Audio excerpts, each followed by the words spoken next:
with you in the church. When God start making progress in your life, people will get hot with you. So you might as well get mad or get ready for it, because when God take you up, people in the church will get mad at you. Amen. Amen. They'll take offense to you. Yes. Yes. Who do you think you are?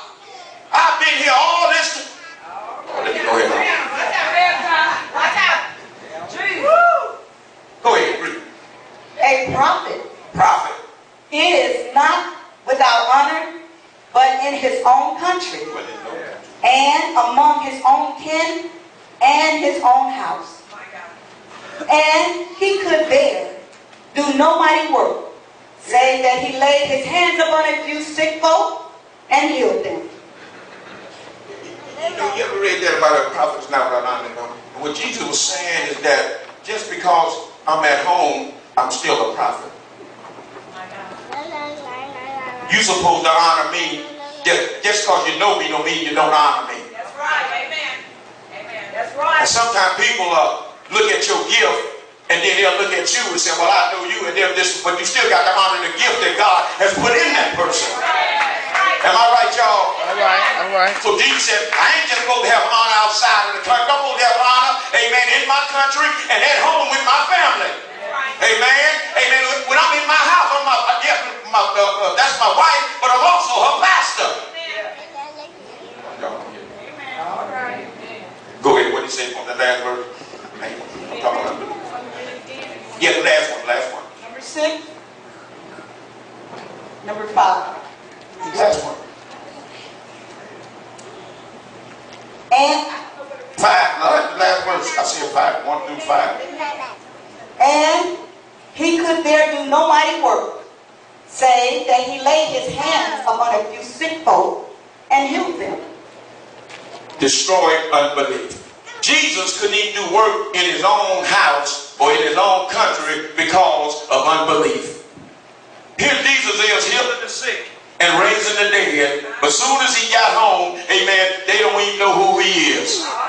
He has the same power that he had before he got back to Nazareth. Amen. But he couldn't do mighty works because of what? Because of unbelief. Amen. Unbelief, amen, will destroy your life. I said unbelief will destroy your life. But you got to destroy unbelief in order to get connected to the manifest power of God. In other words, amen, in order to get connected to God, you got to get unbelief out of your life. You got to believe that God can do anything but fail. You got to believe that God is a healer. Y'all here. You got to believe that God will make a way out of no way.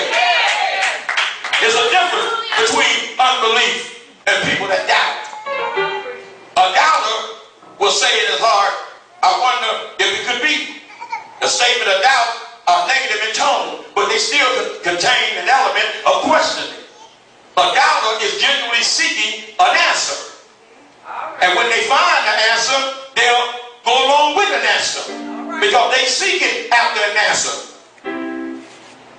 When the answer is revealed to the doubter, he opens and accepts the truth and puts it into progress or puts it into his life. Amen. A lot of people can doubt, but when they find the answer, they'll accept the answer. Y'all hear what I'm saying? I'm going somewhere. But unbelief is doubt planted or gone to seed. In other words, unbelief is doubt. It started with doubt, but now it's planted in your heart, and I just don't believe it. I don't care what you say. Because I got my mind made up already what I'm going to believe. Amen? And when you do that, it'll separate you from God's miracle working power. Because I found out everything that you believe, God will come along and turn that thing upside down. What if some don't believe? Does that make the word of God a none for effect? God forbid. God don't care if you say I don't believe it. He said my words are what? Settled in heaven. I don't care if you don't believe there's a heaven. Amen. But I'm going to tell you there is one. Because God said there's one. And it's a hell too.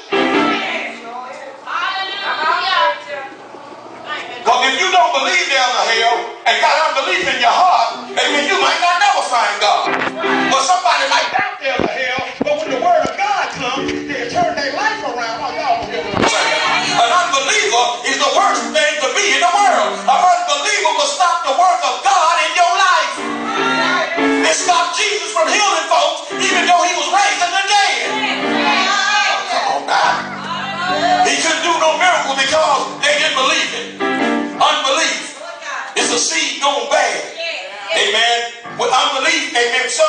that has unbelief is not easily convinced. He firmly believes what he knows is right. It's absolute truth. And you can't give them another answer. My God. My God. Huh? I don't care how many times they get Farrakhan in these churches. You ain't going to make him say, Jesus, Jesus. Because he don't